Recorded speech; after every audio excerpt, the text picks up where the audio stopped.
Pichaikkaran by Anton Chekhov. ஐயா சாமி, கருணை காட்டுங்கள். பசியால துடிக்கும் இந்த ஏழைய கொஞ்சம் பாருங்கள். 3 நாட்களா சாப்பிட எதுவும் கிடைக்கவில்லை. கடவுள் சத்தியமாக ஒரு கிராமத்தில் பள்ளி ஆசிரியராக 8 வருடங்கள் வேலை பார்த்தேன். சில சூழ்ச்சிகளால் என் வேலை பறி போனது. 1 வருடமாக எந்த வேலையும் இல்லாமல் சுற்றி வருகிறேன். அந்த பிச்சைக்காரனை வழக்கறிஞர் ஸ்கோர்ச்சோ பார்த்தார். சாயம் போன நிறத்தில் கிழிந்திருந்த அவனது ஓவர்கோட், ஒடுங்கி போயிருந்த போதையேறிய அவன் கண்கள், அவன் கன்னங்களில் இருபுறமும் சிவப்பு நிற புள்ளிகள். இதற்கு முன் அவனை வேறு எங்கேயோ பார்த்தது போல தோன்றியது. காலுகா பகுதியில் எனக்கு ஒரு வேலை கிடைத்திருக்கிறது. ஆனால் அங்கு போக என்னிடம் பணம் இல்லை. தயவு செய்து எனக்கு உதவுங்கள். கேட்க எனக்கு வெட்கமாக தான் இருக்கிறது. ஆனால் என் சூழ்நிலை அப்படி. ஸ்கோர்ச்சோவின் பார்வை அவன் அணிந்திருந்த காலணிகளின் பக்கம் சென்றது. ஒன்று உயர்ந்து மற்றது தாழ்ந்தும் இருந்தது. உடனடியாக அவருக்கு ஏதோ ஞாபகத்துக்கு வந்தது. இங்கே பார், நேற்றைய முன்தினம் உன்னை சடோவாயா வீதியில் பார்த்த மாதிரி இருக்கிறதே. ஆனால் அப்பொழுது என்னிடம் பேசிய போது நீ ஒரு மாணவன் என்றும் உன்னை பள்ளியிலிருந்து நீக்கிவிட்டதாகவும் சொன்னாய். பள்ளி ஆசிரியர் என்று சொல்லவில்லை. ஞாபகம் இருக்கிறதா? இல்லை, இருக்காது. அதிர்ச்சியடைந்த பிச்சைக்காரனின் பேச்சு குழறியது. நான் கிராமத்து பள்ளி ஆசிரியர்தான். வேண்டுமானால் என் சான்றிதழ்களை காட்டுகிறேன். நீ ஒரு மாணவன் என்றும் உன்னை நீக்கிவிட்டதாக சொன்னாய். உனக்கு ஞாபகமே இல்லையா? ஐயா, இது பித்தலாட்டம், இது மோசடி. நான் போலீஸை கூப்பிடுவேன்.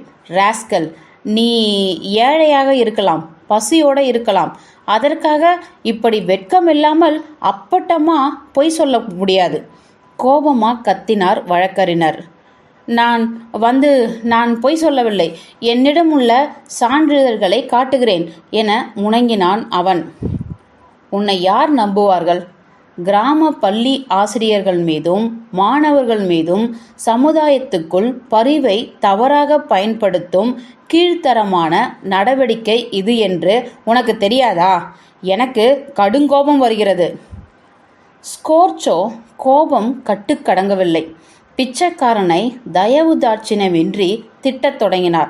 ஸ்கோர்ச்சோவிடம் இருந்த கருணை, இலகிய மனம், துயரத்தில் உள்ள எல்லா உயிர்களிடமும் அவர் காட்டும் பரிவு என அவரிடம் இருந்த நல்ல இயல்புகள் அனைத்தையும் அந்த பித்தலாட்டக்காரன் சொன்ன அப்பட்டமான பொய் காயப்படுத்திவிட்டது. ஆரம்பத்தில் தான் ஒரு அப்பாவி என தொடர்ந்து வாதம் செய்து கொண்டிருந்த பிச்சைக்காரன் பிறகு அமைதியானான். குழப்பத்தில் தலையை தொங்க போட்டபடி நின்றிருந்தான். சார் என்று இழுத்த பிச்சைக்காரன் தன் கையை மார்பின் மீது வைத்தபடி, உண்மை என்னவென்றால் நான் பொய் சொன்னேன். நான் மாணவனும் இல்லை, பள்ளியாசிரியரும் இல்லை. எல்லாமே கதைதான். முதலில் ரஷ்ய பாடல் குழுவில் சேர்ந்து பாடிக்கொண்டிருந்தேன். குடித்திருந்ததால் என்னை வெளியே அனுப்பிவிட்டார்கள். வேறு என்னதான் செய்வது? என்னால் பொய் சொல்லாமல் காலந்தள்ள முடியவில்லை. நான் உண்மையை பேசும்போது யாரும் எனக்கு எதுவும் தரமாட்டார்கள். உண்மையை வைத்து கொண்டிருப்பவன் பட்டினியால் வாடுவான், அல்லது குடியிருக்க வீடு கிடையாமல் குளிரில் செத்துப்போவான். நீங்கள் நியாயத்தை தான் பேசுகிறீர்கள். உங்களை எனக்கு புரிகிறது. ஆனால் நான் என்ன செய்வது? என்ன செய்வது? என்ன செய்வது என்றா கேட்கிறாய் என்று கத்தினார் ஸ்கோர்ச்சோ. அவனிடம் நெருங்கி வந்து, போய் வேலை செய். அதுதான் நீ செய்யக்கூடியது. நீ வேலை பார்க்க வேண்டும் என்று சத்தம் போட்டார். வேலை? ஆமாம், அது எனக்கே தெரியும். ஆனால் எனக்கு எங்கே வேலை கிடைக்கும்? சத்தியமாக உழைச்சி சம்பாதிக்க எனக்கு எங்கே வேலை கிடைக்கும்? நான் ஒரு கிளர்க் ஆக வேண்டுமென்றால் காலம் கடந்துவிட்டது. அதற்கு ஏதாவது ஒரு தொழில் எடுபிடியாளராக ஆரம்பித்து முன்னேறியிருக்க வேண்டும். என்னை ஒரு போர்ட்டராக யாரும் வேலைக்கு சேர்த்து கொள்ள மாட்டார்கள். காரணம், என்னை வேலை வாங்க முடியாது. எந்த தொழிற்சாலையிலையும் என்னை வைத்து கொள்ள மாட்டார்கள். ஏனென்றால் அங்கு வேலை செய்ய ஏதாவது தொழில் தெரிந்திருக்க வேண்டும். எனக்கோ எதுவும் தெரியாது என்று காரணங்களை அடுக்கி புலம்பினான். போதும், நிறுத்து. உங்களுக்கெல்லாம் ஏதாவது சாக்கு கிடைத்து கொண்டே இருக்குமே. எனக்காக விறகு வெட்டி கொடுப்பாயா? அந்த வேலை செய்ய எனக்கு பிரச்சனை எதுவும் இல்லை. ஆனால் இந்த காலத்தில் திறமையான விறகு வெட்டிகள் கூட சாப்பிட ஒன்றும் கிடைக்காமல் பட்டினி கிடக்கிறார்கள். உங்களை போன்ற சோம்பேறிகள் எல்லோருக்கும் இப்படித்தான் பேசுவீர்கள். ஏதாவது வேலை தருகிறேன் என யாராவது முன் வந்தால் வேண்டாம் என்று தட்டி கழிப்பீர்கள். என் வீட்டுக்கு வந்து விறகு வெட்டி கொடுக்கிறாயா? சரி ஐயா, செய்கிறேன். நல்லது, சீக்கிரம் ஏற்பாடு செய்துவிடலாம், பார்க்கலாம். ஸ்கோர்ச்சோ கைகளை தேய்த்து கொண்டே வேகமாக சென்றார். யாருக்கும் துன்பம் தர வேண்டும் என்ற எண்ணம் உள்ளவராக அவர் இல்லை. சமையல் அறையில் இருந்த பெண்மணியை கூப்பிட்டார். ஹோல்கா, இங்கே வா. இந்த ஆளை விறகு கிடங்குக்கு கூட்டிச் செல். அங்கு இருக்கும் விறகை வெட்டட்டும். ஏதோ குழப்பத்தில் உள்ளவன் போல் தோள்களை உலுக்கியபடி நோஞ்சானாக இருந்த அந்த ஆள் சமையல்காரையை பின்தொடர்ந்து சென்றான். அவன் போகும் விதமே அவன் பட்டினி கிடப்பதாலோ வேலை வேண்டும் என்றோ விறகு வெட்ட ஒப்புக்கொண்டது போலோ தெரியவில்லை. தன் பெருமையை காப்பாற்றி கொள்ளவும் அவமானப்படாமல் இருக்கவும் தான் ஒப்புக்கொண்டான். வாயாலேயே அவன் மாட்டிக்கொண்டான் என்றுதான் நினைக்க தோன்றியது. மேலும் ஹோட்கா அவன் பலத்தையும் ஆரோக்கியத்தையும் குறைத்திருந்தது தெரிந்தது. வேலை செய்வதற்கு அவனது உடல் சிறிதும் வளையாது என்பதும் தெளிவாக தெரிந்தது. ஸ்கோர்ச்சோ வேகமாக சாப்பாட்டறைக்கு சென்றார். அங்கிருந்தபடியே ஜன்னல் வழியாக விறகு கிடங்கையும் அங்கு என்ன நடக்கிறது என்பதையும் பார்க்க முடியும். ஜன்னல் அருகே நின்றிருந்த ஸ்கோர்ச்சோ சமையல்காரியும் அந்த பிச்சைக்காரனும் பின்வாசல் வழியாக முற்றத்துக்கு வந்து அங்கு தேங்கியிருந்த பனிக்கட்டிகளை தாண்டி கிடங்கை நோக்கி செல்வதை பார்த்து கொண்டிருந்தார். ஹோல்கா தன்னுடன் வேலை செய்வோனை கோபமாக பார்த்தாள். கிடங்கை திறந்துவிட்டு அதன் பிறகு கதவை கோபமாக அடித்து சாத்தினாள். அந்த பெண் காஃபி குடித்து கொண்டிருந்த போது தொந்தரவு செய்துவிட்டோமோ, என்ன ஒரு மோசமான ஜென்மம் என்று ஸ்கோர்ச்சோ நினைத்தார். ஆசிரியர் என்று சொல்லிக்கொண்டே அந்த ஆள் மாணவன் என்று தன்னை அறிமுகம் செய்து கொண்ட அந்த ஆள் விறகு குவியல் மீது உட்கார்ந்திருந்ததையும் சிவப்பு முகவாயை கைகளின் மீது வைத்தபடி நினைவில் மூழ்கி போயிருந்ததையும் அவரால் பார்க்க முடிந்தது. குழப்பத்துடன் ஒரு விறகு கட்டையை தன் பக்கம் அந்த பிச்சைக்காரன் இழுத்து போட்டான். தன் கால்களுக்கு இடையில் அதை வைத்து கோடாரியால் சிரத்தையின்றி தட்டினான். விறகு அசைந்து கொடுத்து விழுந்தது. மீண்டும் பிச்சைக்காரன் அதை தன் பக்கம் இழுத்தான்.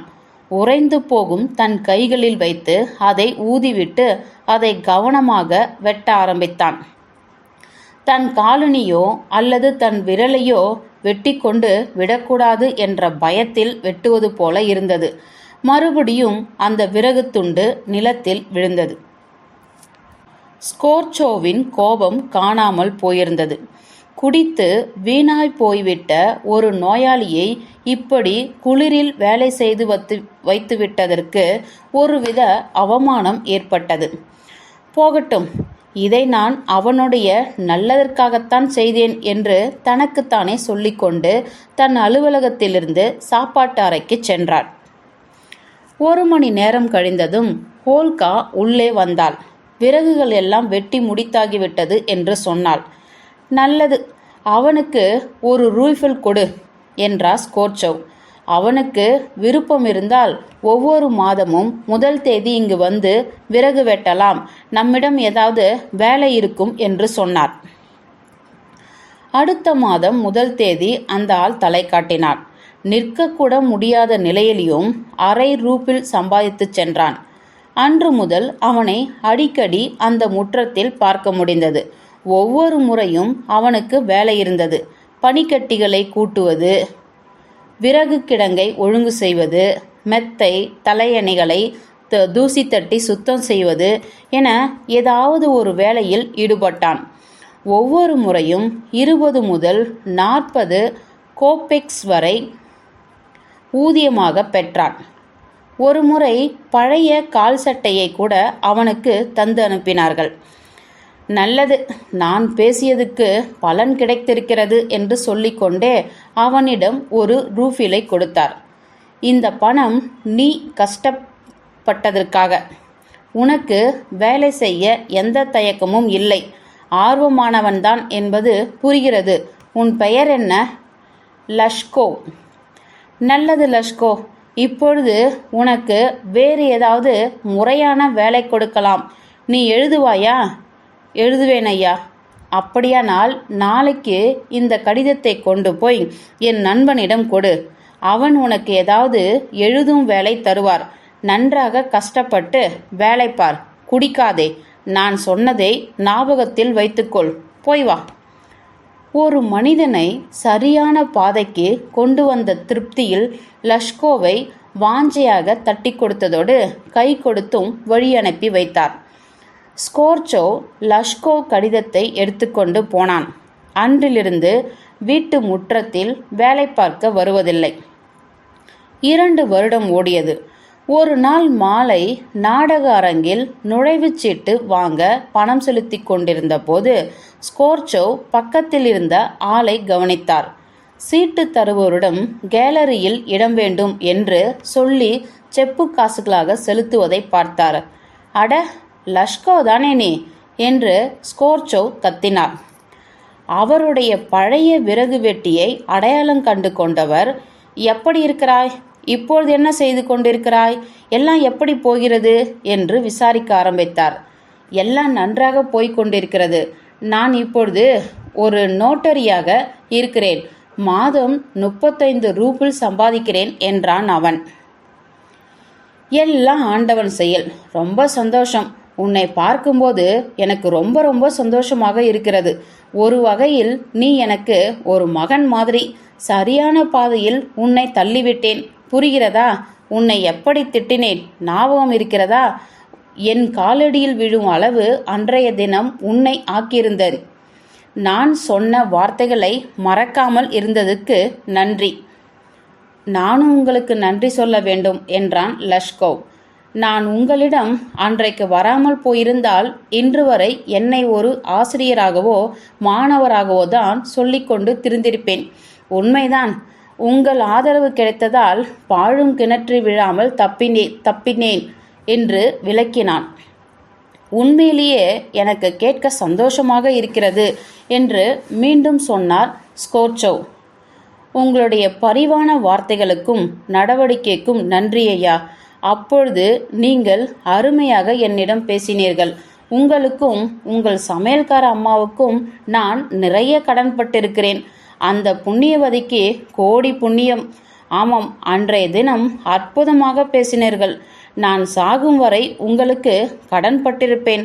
ஆனால் சரியாக சொல்ல வேண்டுமென்றால் உங்களுடைய சமையல்கார பெண் ஓல்காதான் என்னை காப்பாற்றியவர்.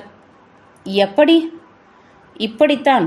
அதாவது உங்க வீட்டுக்கு விறகு வெட்ட வரும்போது அந்த அம்மா இப்படி ஆரம்பிப்பார்கள்.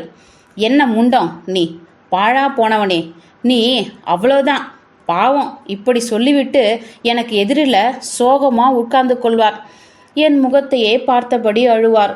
உண்மையிலேயே பாவப்பட்ட ஆளப்பா நீ. உனக்கு எந்த சந்தோஷமும் இந்த உலகத்தில் இல்லை. நீ அடுத்து போகவிருக்கும் உலகத்திலும் எதுவும் இருக்காது. குடிகாரா, நீ நரகத்தில் போய் வெந்து மடிய போகிறாய். என்ன பாவப்பட்ட ஜென்மம் நீ என்று இந்த தோணியில் புலம்பிக் கொண்டே இருப்பார். எனக்காக எவ்வளவு துன்பத்தை அனுபவித்திருப்பார், எவ்வளவு கண்ணீர் விட்டிருப்பார் என்று எனக்கு தெரியாது. ஆனால் முக்கியமான விஷயம் என்னவென்றால் எனக்கு பதில் விறகுகளை வெட்டிவிடுவார். உங்களுக்கு ஒரு விஷயம் தெரியுமா சார்? உங்களுக்காக நான் ஒற்றை விறகை கூட வெட்டியதே கிடையாது. எல்லாவற்றையும் அவர்தான் செய்தார். ஏன் இந்த செயல் என்னை காப்பாற்றியது? ஏன் நான் மாறினேன்? அவரை பார்த்ததிலிருந்து குடிப்பதை நான் ஏன் நிறுத்தினேன்? எதற்கும் என்னிடம் விளக்கமில்லை. எனக்கு தெரிந்ததெல்லாம் இதுதான். அவருடைய வார்த்தைகளும் நடவடிக்கைகளும் என் உள்ளத்தில் ஒரு மாற்றத்தை உண்டாக்க காரணமாயிருந்தன. என்னை நல்ல பாதையில் கொண்டு சென்றார். அவரை ஒருபோதும் என்னால் மறக்க முடியாது. சரி சரி, நான் புறப்பட வேண்டிய நேரம் இது, மணி அடித்து விட்டது என்று சொன்ன லஷ்கோவ் குனிந்து வணங்கிவிட்டு கேலரியை நோக்கி கிளம்பினான். முற்றும். பிச்சை